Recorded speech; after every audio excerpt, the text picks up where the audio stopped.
I'm Orestria, a goth girl in Japan, and these are my seasonal impressions for summer 2023.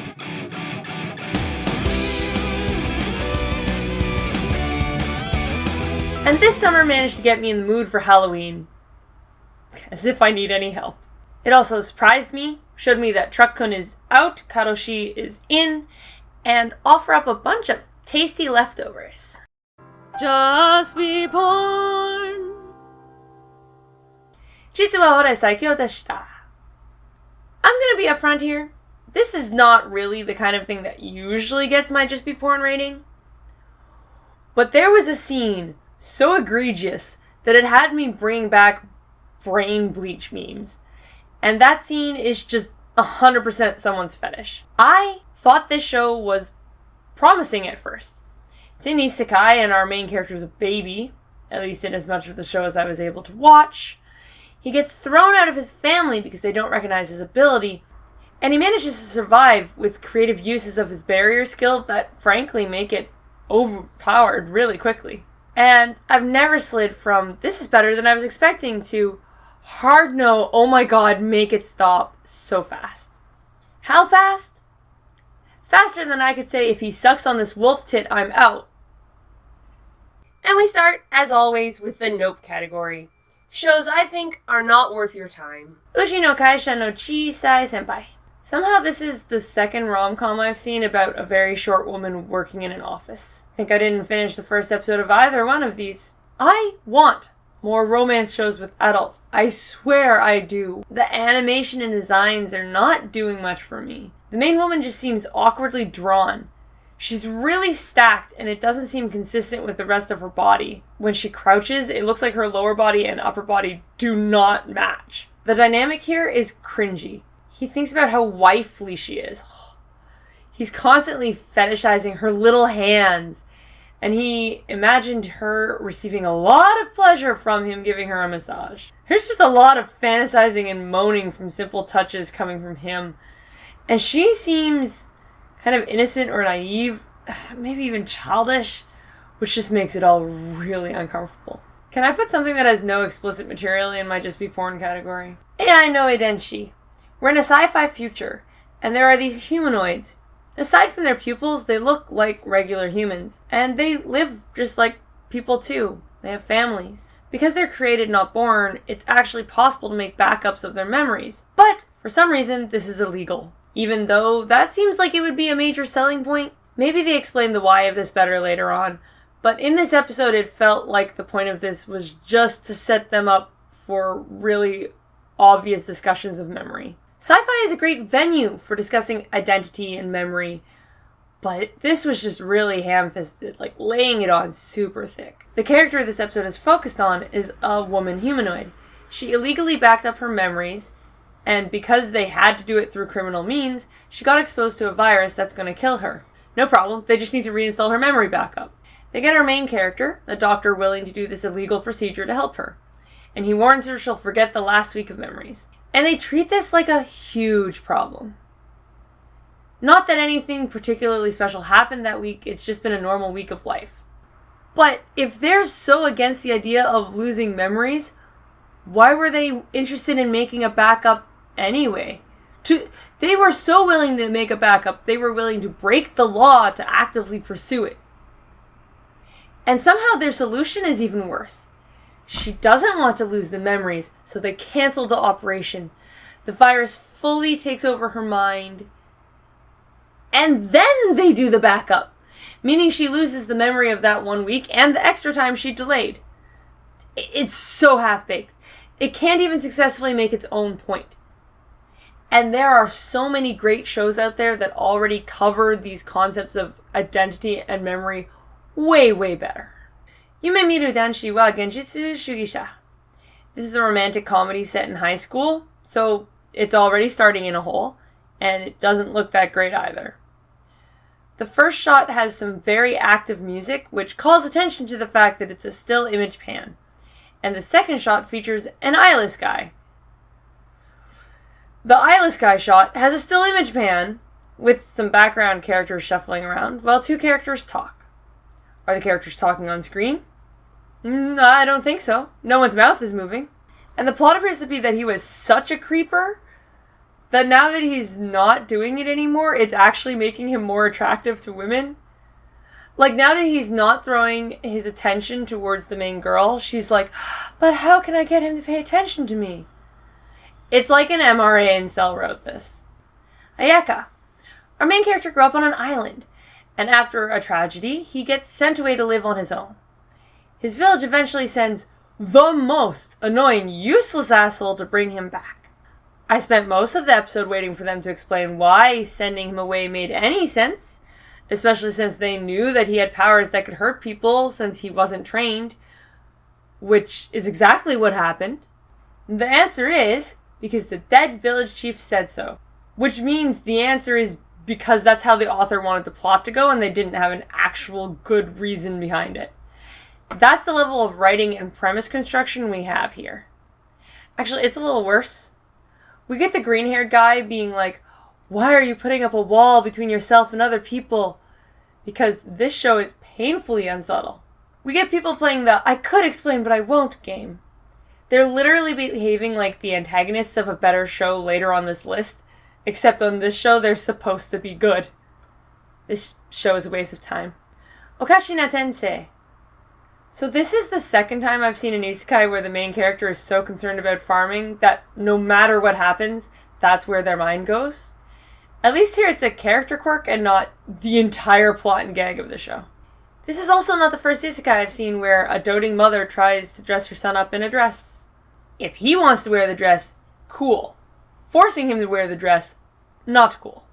Our main character was a very accomplished, competitive sweets maker who, in a freak accident, gets killed by one of his own confections. He's reincarnated into the son of a lord of a small countryside village with no sugar in their realm. He keeps accidentally making good tactical economic decisions that are more so motivated by his interest in food than anything else.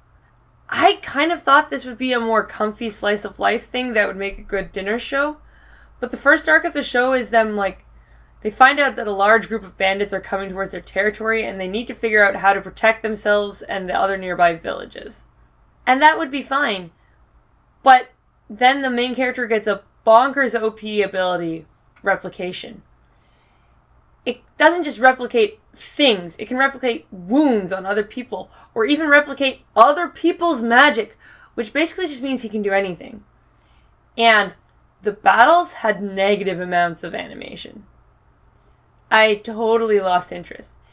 It feels like they don't understand what kind of audience they're targeting. The fine section is for shows that I think work. If it's got a trope you love, a genre you love, a character you love, these can be a great time.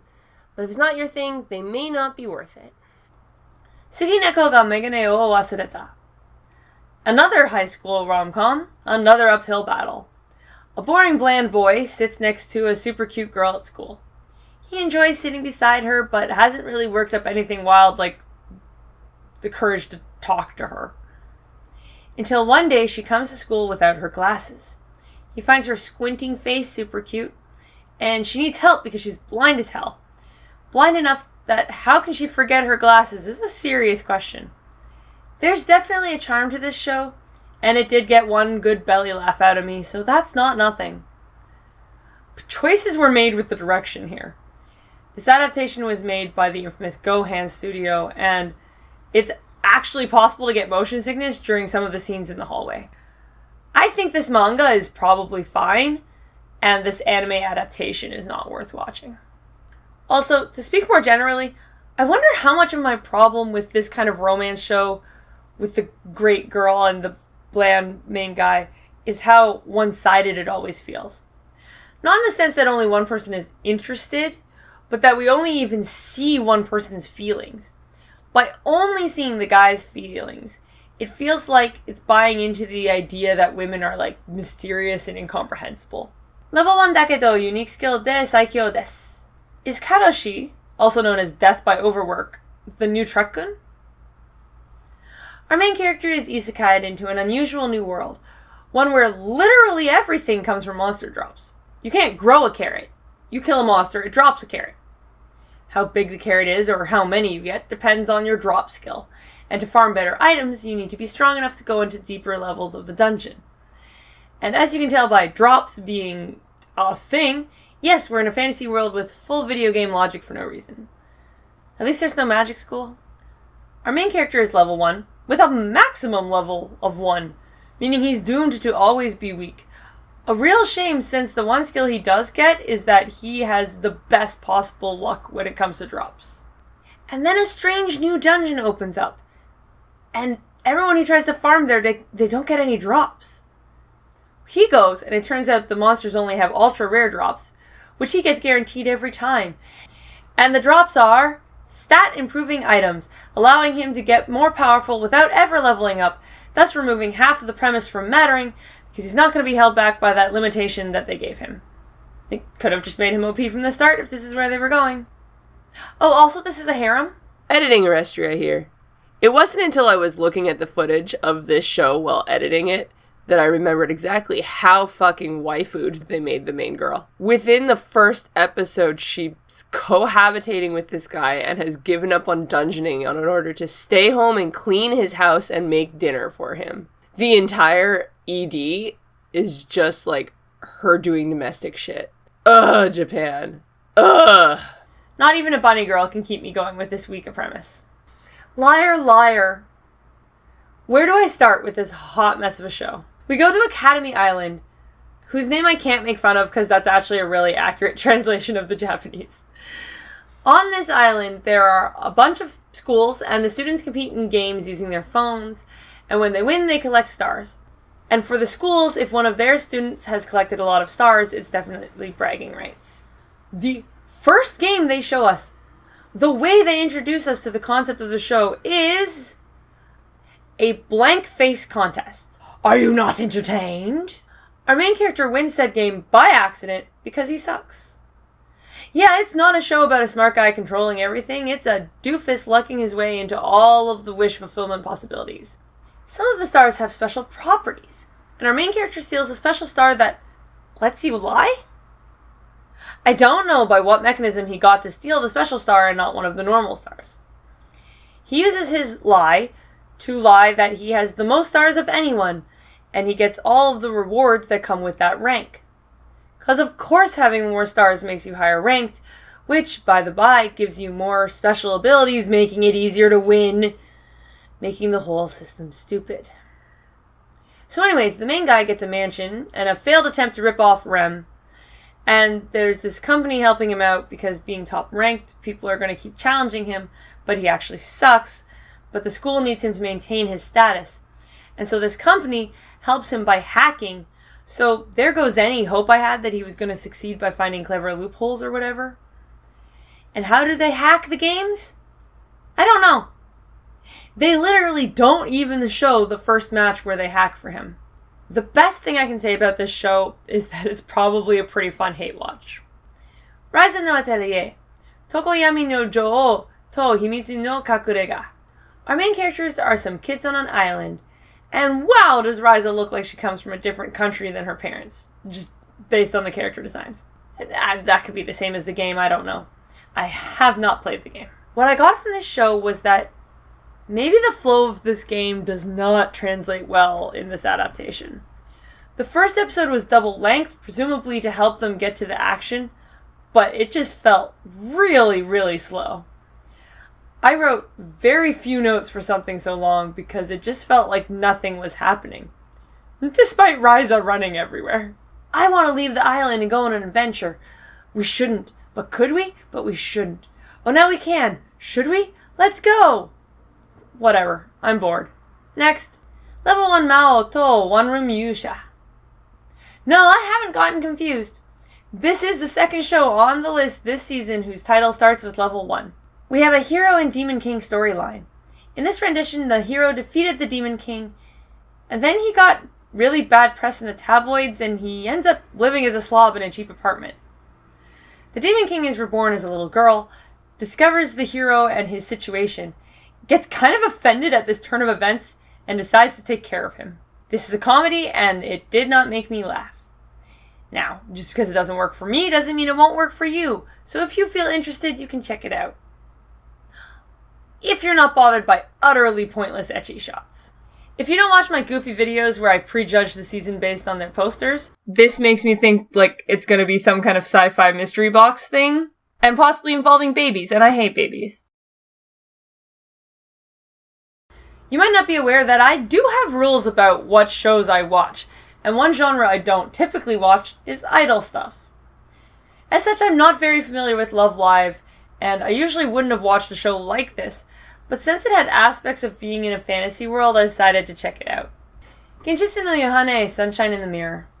It's still way too much of an idol show for me. The fantasy world was not very interesting. Aside from them having trains, that was neat. But that was about it. Our main character talks shit on her little town all the time, but fails to make it big in the big city, and comes back home because her parents want her to watch the house. Despite the fact that the giant talking dog seems perfectly capable of taking care of the house, even if the dog doesn't seem to be able to lip sync. The main character is snotty to everybody, and somehow it all turns into an idol concert on a tree trunk which gives her magical powers, and yet we're still back to twiddling our thumbs in the second episode. I don't really get it, but it wasn't made for me and the quality seems to be quite good. If you're a Love Live fan, you probably already checked it out without me saying anything. Sensuality Noir. We're in a sci-fi world where people live in dome cities to keep themselves safe from... I've forgotten everything about what the monsters were supposed to be. They didn't matter that much in the 2 episodes I watched. The main guy and his friend are looking in some ruins and find a super old Magus. A Magus is an advanced android.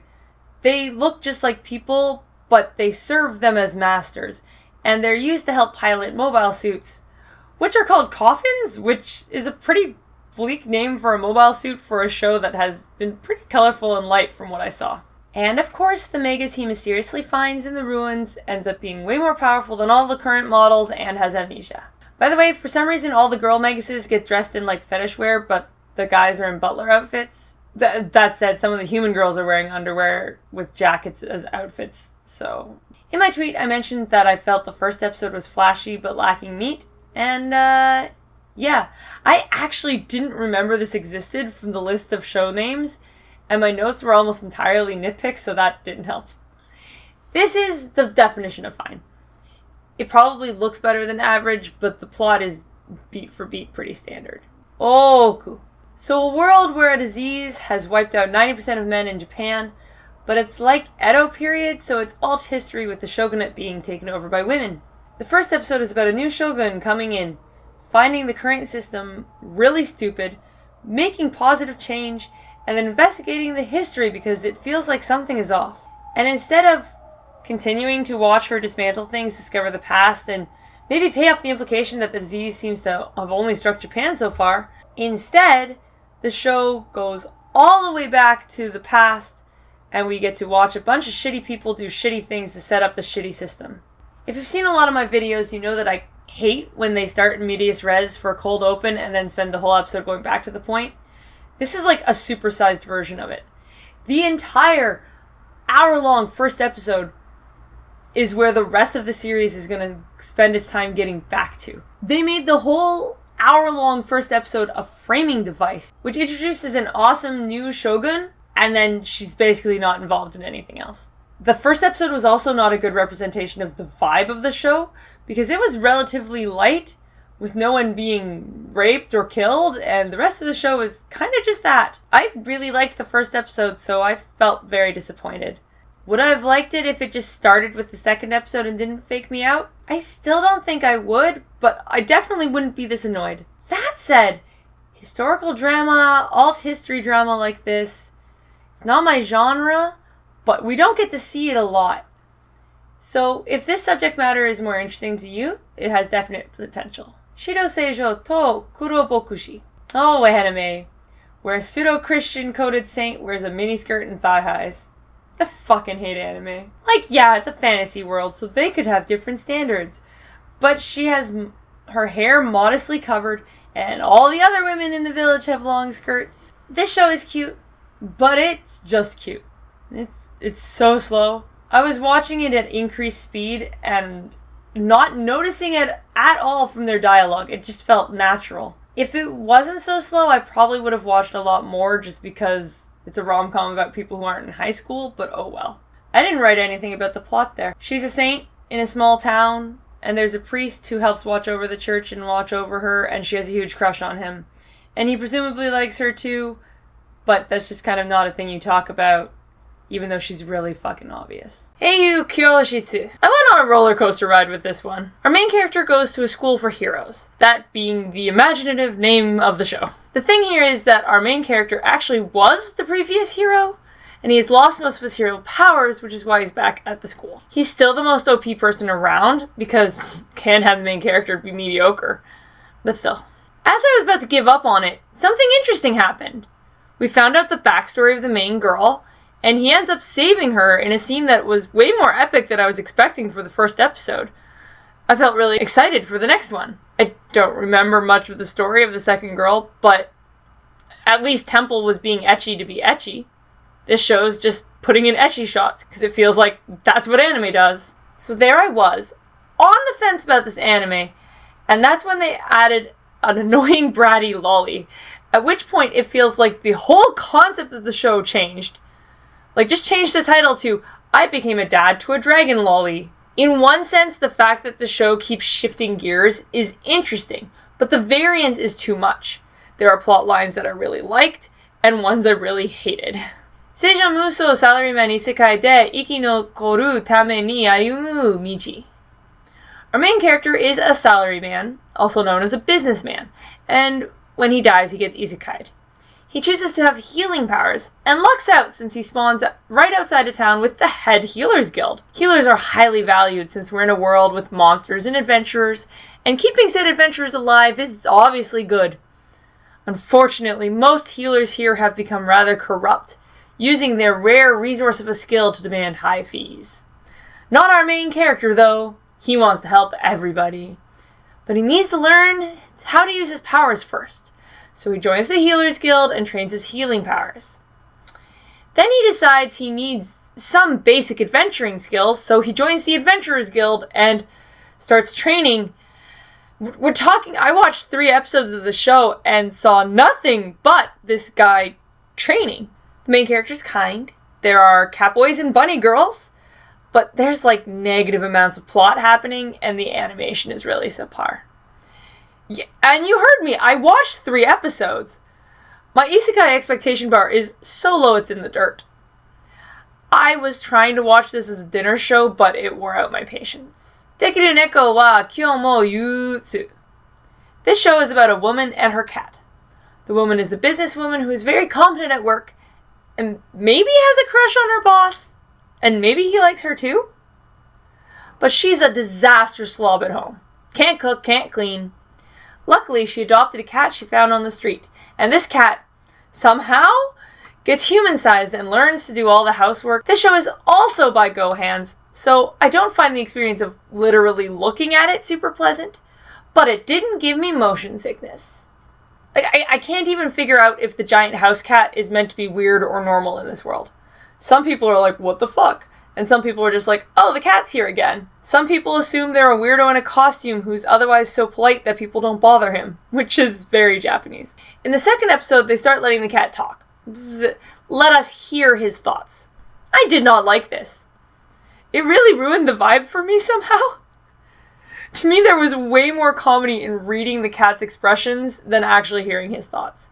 And it also just seems lazier, because it's easier to design a show this way. I did not find this show funny enough to watch as a comedy, it wasn't chill enough to watch as a dinner show, and it just didn't compare to things I'd rather be watching. Temple. The rare diamond in the rough, and ecchi I actually find funny. Our main character has been doing his best to defy his family history, his dad being an infamous philanderer. By remaining celibate, he's been successful at school, until he meets our main girl and his lust spikes. He doesn't want this, though. He runs away from the meet cute. Still, he's finding it hard not to fall into lust after that encounter, so he decides to go to a monastery, only to find out the monastery has been converted to a nunnery. And the girl that turned his libido on happens to live at that nunnery. And his dad ripped them off in the past, so he actually owes them a shit ton of money. The animation is weak, but comedy is the best genre to deal with that. I got some good laughs. I like that the women here are lusty as well as the men, and that the main character considers his lustiness a weakness, not like a standard manly thing. I especially loved the eye catches, which presented words of wisdom over titties. It made me laugh every time. Ultimately, I wasn't interested enough to stick with it. I'm not mad though. Higeki no Genki o to naru saikyo gedo last boss Joe wa Tami no tame ni tsukushimasu. Our main character gets isekai'd as the villainess in an otome game. And this villainess is way worse than most we've seen in the genre.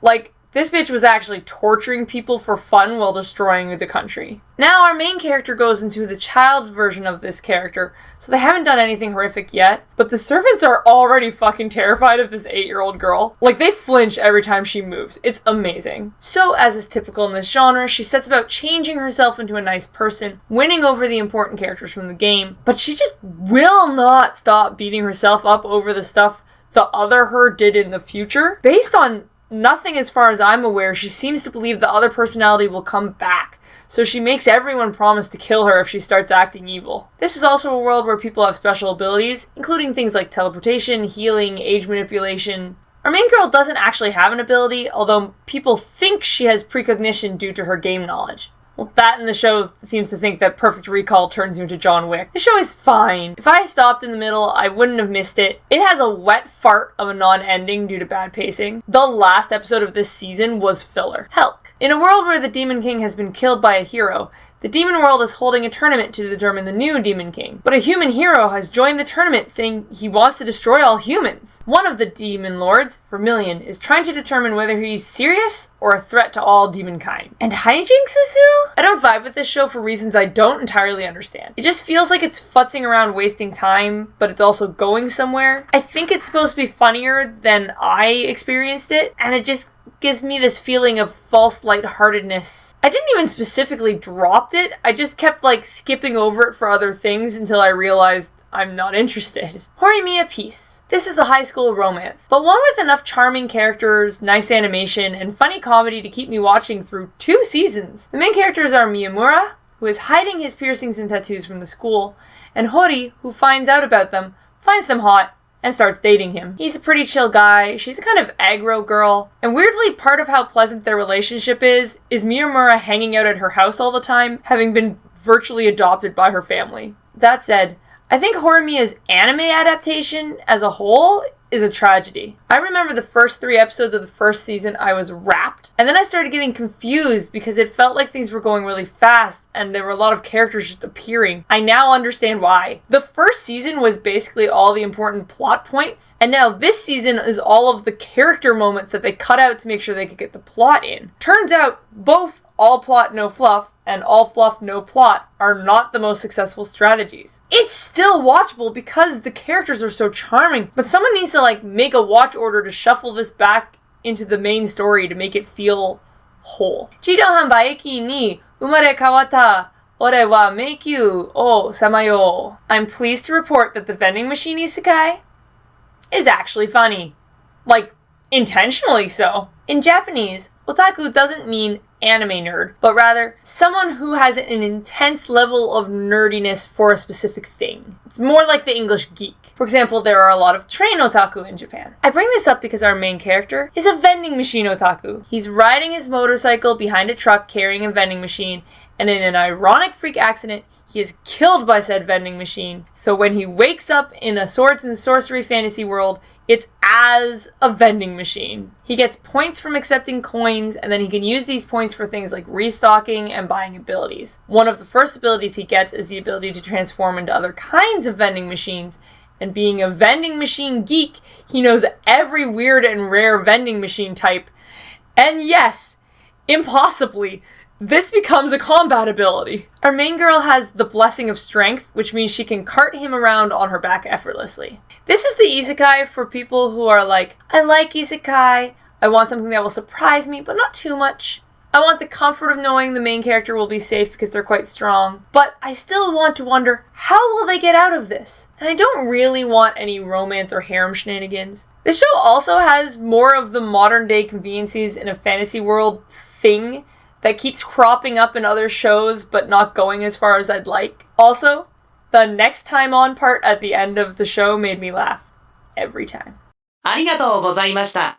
またのご利用をお待ちしています。Watashi no shiawase na kekkon. We're in historical Japan, but it's an alternate history where people have magical abilities. Our main character was born of 2 magic users, but didn't develop powers. Her mom died, her dad remarried, and she was unofficially demoted to a servant. The entire first episode is basically just showing how miserable she is. She gets arranged into a marriage with a powerful magic user, an important guy in the military.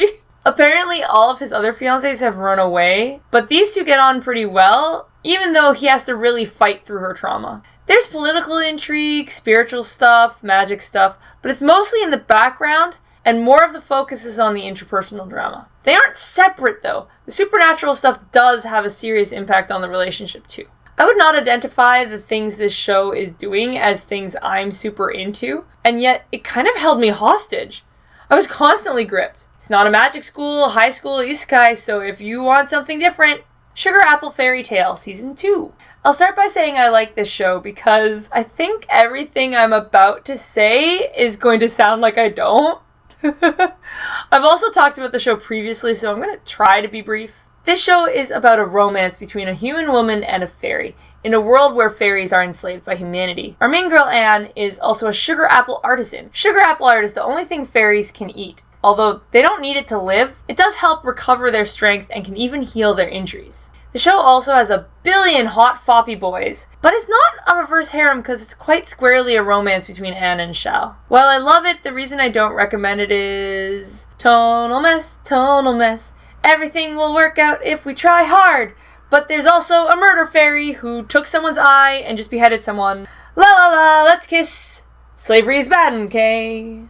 It's a mess, but it's my mess. Leftovers! Welcome to a special feature that hopefully I don't have to pull out super often called The Leftovers. The anime industry has been even more fucked than usual, meaning that shows are getting delayed. I have 3 shows that aren't Summer 2023 season shows, but they just finished now, so I'll drop a quick catch-up on them. Mao Gakuen could not keep up the unintended delight from the first season. Drop. The Nier anime is fine. Nice animation, obviously amazing music. The game is amazing, and you can't really match the atmosphere in the adaptation. If you don't want to spend the amount of time that it would take to do the game, the anime is a good option. Ayakashi Triangle. I love the characters, the animation, the plot. Too bad about the panty shots. Honestly, I excitedly watched every new episode despite not liking ecchi, so if you have any tolerance for the genre, check it out.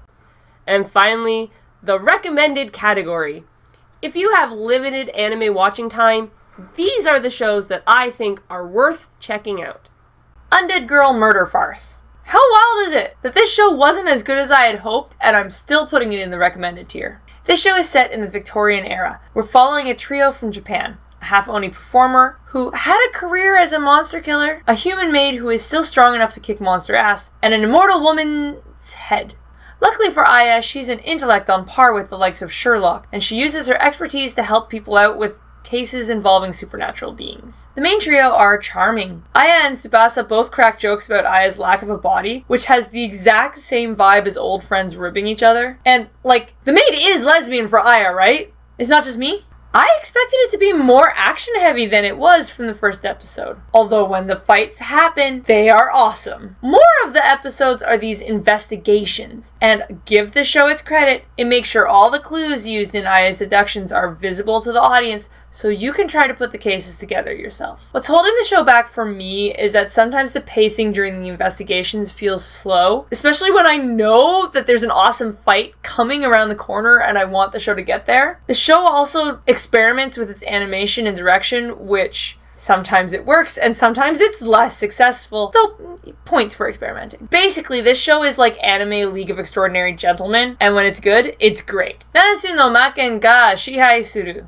Yeah, that's right. A magical school anime is in my recommended tier. Aside from my number 1 pick, this was the show where I was most anxious to see the next episode. I have hundreds of words of notes on this show, which I can't use because it would be way too spoilery, but I didn't know anyone else watching it, so I was just squeeing in silent excitement. It's unfair to say this show is anime Hogwarts because it's way better than that property could ever be. But it's clearly very inspired by that original magic school, while dodging most of its downfalls. We follow a group of 6 main characters as they make their way through the best magical school in the land. Our group has an even gender split and is not a harem, and they're not just all paired up. Our main character, Oliver, is not an outsider, but an insider, and he's usually the one expositing about magic or the school to the other main crew. He's very competent, but he's neither the strongest at magic nor the best fighter of the group. In fact, both of those positions are held by the ladies. The main girl, Nanao, is a magical samurai, making her the fish out of water that the other characters often have to explain things to, since the show is based in vague Europe. She's also their trump card. When all else fails, set it up for Nanao to get a clean attack. Oh yeah, these mages fight about as much with swords as with spells, which is why we have a samurai in the mix. I cannot express how much I love the fact that when our 6 get split into non-combatants and combatants, 2/3 of the combatants are women. So many shows would have just had it be the 3 guys. The magical school they go to is considered the best, because there's a magical maze underneath it, which makes it very easy for mages to do their research, but also means you basically sign a I might die waiver when you join the school. This explains why the teachers are fucking useless. They literally won't even go looking for you if you haven't been lost for a few days. Like, don't get lost in the maze, dumbass. The show also does something really unusual. An anime season is 13 weeks. Most shows are 12 or 13 episodes. If they're longer, it's usually by those increments, 24 to 26 episodes. This was 15 episodes. As a general rule, I like when a show is a non-standard length. It feels like they were more concerned about doing it the right way than about altering their pacing to fit the schedule. Some episodes were more action-packed, some show intrigue, some are more character-based. There are very interesting ideas going on with this show. I'm not sure they're all successful, but it goes for it, and I was hooked. Zom 100, Zombie ni naru made ni shitai hyaku no koto. Honestly, if this show hadn't gotten hit with production delays leading to indefinite hiatus, it might have been anime of the season. But not only do we not know the conclusion of the season, but it's pretty awkward that a show criticizing black work processes in Japanese companies has this kind of problem. As of this embarrassingly late recording, we don't know when the final episodes will be released. This is an irreverent comedy satirizing both zombie films and Japanese work culture. The first episode is an absolute banger and firmly reminds me of The Wizard of Oz. Akira awakens to the zombie apocalypse and has an epic realization. He doesn't have to go to work that morning. Delighted, he wanders Tokyo with improbable impunity to the zombie hordes. He's on something of a quest to do all the things he'd always wanted to do in life but had never had the time or energy to do. This show is colorful, energetic, and funny. A big part of the humor is the way the main characters sometimes feel like they exist in the foreground doing hijinks and like a more serious dramatic zombie movie is happening in the background. If you're the type who gets super hung up on logic, this show might not be for you. The plot armor is strong, but that's because it's part of the joke. Apparently not giving a fuck is a superpower. And as much as the show is usually light and fun, it does engage with some serious topics. Now, if we could make this shit without exploiting all the animators and creators involved, please? This is a bit of a tangent, but what do you think of when you think of horror anime? I mostly think of gore, honestly. Death Games, Corpse Party, Those Who Cry, whichever Blood series it was that has those clips I saw out of context that still haunt my dreams. I've watched a ton of horror movies, but I choose ones that I don't find scary. Zombie movies, not scary. Supernatural slashers, not scary. Actually, this is deeply shameful to admit as a goth girl, but I don't like scary things. I like the trappings of such things. I like memento mori. I usually just avoid things I suspect will actually scare me because I am a wimpy baby girl. Dark Gathering. At time of recording, this series is still ongoing because it was a double-length season. Also, because I'm, as mentioned before, a wimp, I'm at this point waiting for it to finish before I just binge the run-up to the end, because I don't think I can handle the cliffhangers. Keitaro is a university student. He is.